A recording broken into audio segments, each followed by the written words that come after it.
DSP tries it. The following announcement has been paid for by the Pay Me Tons account. There's two things in particular at the Game Awards that people seem to have wanted my opinion on. The first is the Game of the Year winner that was picked by the panel. And if you look at the panel that they picked who voted on these awards, it was basically people from all over. People from gaming media, game developers, like all over the gaming industry, all right? All these people were involved. The Game of the Year was given to The Witcher 3, and Developer of the Year was given to CD Projekt Red. Now, up front, I want to say, I know for a fact there's tons of people who absolutely say that The Witcher 3 is their pick for Game of the Year, and quite honestly, The Witcher 3 is going to be in my top 10 Games of the Year countdown. I don't know if it's going to win Game of the Year. It's certainly in contention. The game is incredibly long, has an insane amount of content, has one of the best narratives ever made for a fucking game, let alone an RPG, and it's just really well done. You could tell the game developers really loved what they were doing, and when they did this, they said, we want to make an RPG masterpiece. We're not going to put out a rushed piece of crap. We're not going to do it just for the sake of making a game. We want to really make a game that's going to resonate in the minds of the gamers who buy it, and really, when you spend $60 on Witcher 3, you are going to feel like you've gotten so much fucking bang for your buck and so much quality, as opposed to some of the other games I just mentioned on the podcast, $60 games that are just multiplayer that you're done with in 4 hours, okay? Now, I personally, I said this stuff in my review of Witcher 3, and I'm going to stick to it, have a few issues with people who've kissed the ass of Witcher 3 all year. I'm going to say this publicly right now, all right? And you can completely disagree with me, and it's fine. This is my personal opinion. Understand, this is not me stating this as a definitive fact. This is my take on the situation. Even though The Witcher 3 is an amazing game, it has flaws. And it has a lot of flaws in ways that really kind of, in my opinion, hold it back from being such an amazing game. There's so many, I saw reviewers, not just mainstream reviewers, but YouTubers or whatever, saying that Witcher 3 is 10 out of 10. Then you watch the review and they're like, well, this could have been improved, and this was a flaw, and this was a flaw, 10 out of 10. And I say to you, no, you can't do that. You cannot give a perfect score to a game that you're actually admitting in your review is imperfect. And I feel that because there were so many people who were like 10 out of 10, 10 out of 10, 10 out of 10. Oh yeah, it has all these flaws, but we're just going to sweep those under the rug and just kiss the game's butt. I think that's why the game has gotten such popularity and why so many people are caught up in this hype of Witcher 3. And again, understand, I'm not saying the game is bad. I think the game is amazing. It's definitely a Game of the Year contender for me. But I hate the fact that people will say, oh, this is the best RPG of all time. And I'm like, well, what was so good about the combat? Because wasn't the combat the same as Witcher 2? Wasn't it the same kind of convolutedness where there was parrying and there was potions and there was these fucking oils and salves and you could throw bombs and you had a lot of shit? And guess what? You didn't need one of those things. Like, you could just play it as like a standard action RPG and get through the game fine without any of that overcomplicated shit in the game. In addition, the camera had issues during combat. The camera, just like a lot of these action RPGs, would get stuck or would not be a good angle to tell what the hell's going on, right?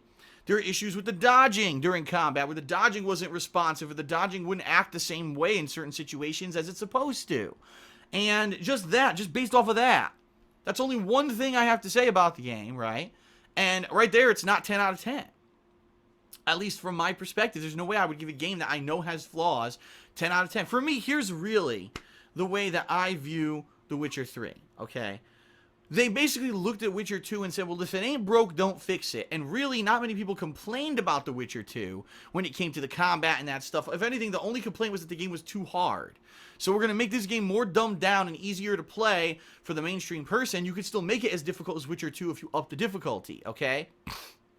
But instead of focusing on the core gameplay of the game, which is really the crafting system, the inventory system, the looting system, the combat, we're not going to worry about that shit. We're going to worry about the story, the characters, the amount of content, the amount of stuff to do in the game, the fact that the game branches and you can do different things in different orders. And they did an amazing job with that. If you want to ask me what's the best narrative so far this year, now keep in mind I haven't finished Fallout 4 yet. But right now I have to say best story of the year so far, Witcher 3. Because it's just that good. It's long, it's involved, it grips you, you want to keep playing it. And there's even, there's entire side quest veins that you could skip if you want, but if you do them, they're rewarding and you get more information on characters, and it really is worth it. So for me, I understand why people will say I love this game, but Can anyone who said that Witcher 3's Game of the Year at the Game Awards explain to me what that this developer did? CD Projekt Red gets Developer of the Year, right?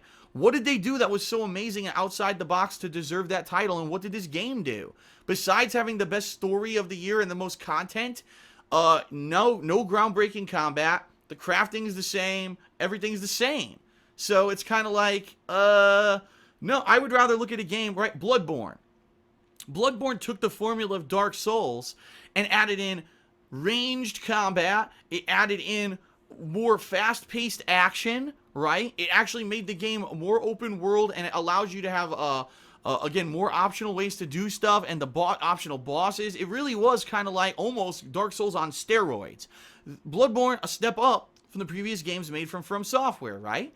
Or you look at a game, I'm trying to think of another Game of the Year contender, right? And, you know, forgive me because unfortunately I don't have the list in front of me. I'm just trying to think of a great game. Batman Arkham Knight, right? Took the formula of Batman Arkham Asylum and Arkham City, but also integrated in some really cool and almost seamless Batmobile mechanics into the game. You could definitely say, yeah, this game's different than the other two because they added in all this fun stuff. How could you say that about Witcher 3? You know what I mean? Again, you could disagree with me. But for me, I was wanting more. I was playing this game, and every time I played it, I was like, I love when I'm in a story. I love when I'm talking to characters. I got dialogue options. I love the stuff, the plot, how it goes. I love the side questing. And then I get to combat, and I'm like, ugh.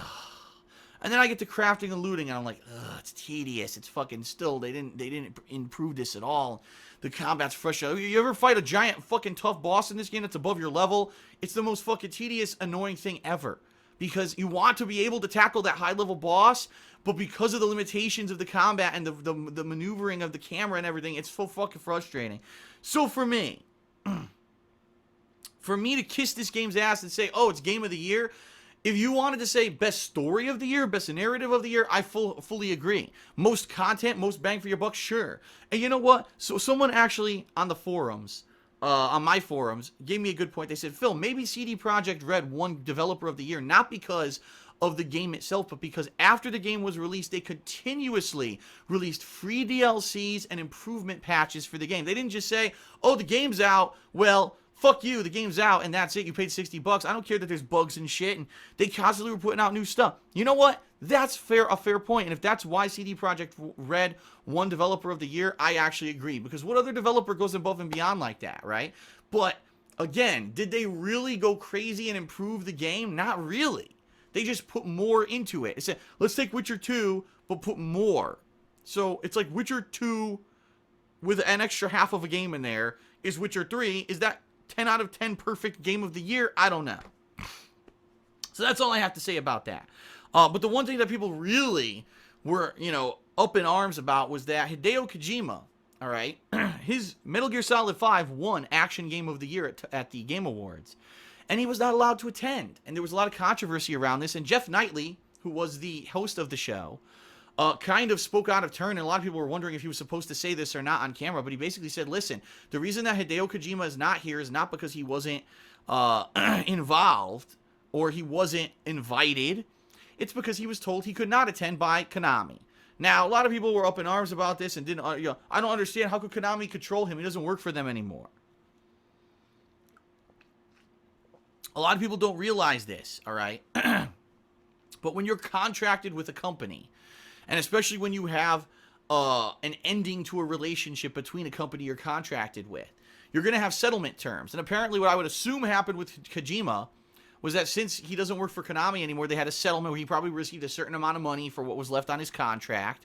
And there were probably terms, and in the terms was probably what's called a non-compete clause. Now what that means is that Hideo Kojima, for a certain set period of time, whatever it says in this contract, cannot make any more games, cannot do anything that would be viewed as direct competition to Konami. Okay? In fact, basically what they're saying is they're giving you a settlement, so he received some kind of money probably for having this contract ending. And it basically said, take a paid vacation. You're not allowed to work on games. You're not allowed to be involved in any kind of other projects until the time period in the contract's over. Then you can. But right now you're on paid vacation and go away. And that's why, since the release of Metal Gear Solid 5, except for the official Konami-approved stuff, you haven't heard anything from Hideo Kojima. You notice that? There have been no interviews, nothing about, gee, what's the future, Hideo? no one's gotten to do that because he can't do it. He's in a non-compete clause with Konami. So that's what's going on. And it's not like, a lot of people are, oh, evil Konami, fuck Konami. And I, to some extent, agree. I mean, let's face it, Hideo Kojima is one of the most renowned game developers in gaming history.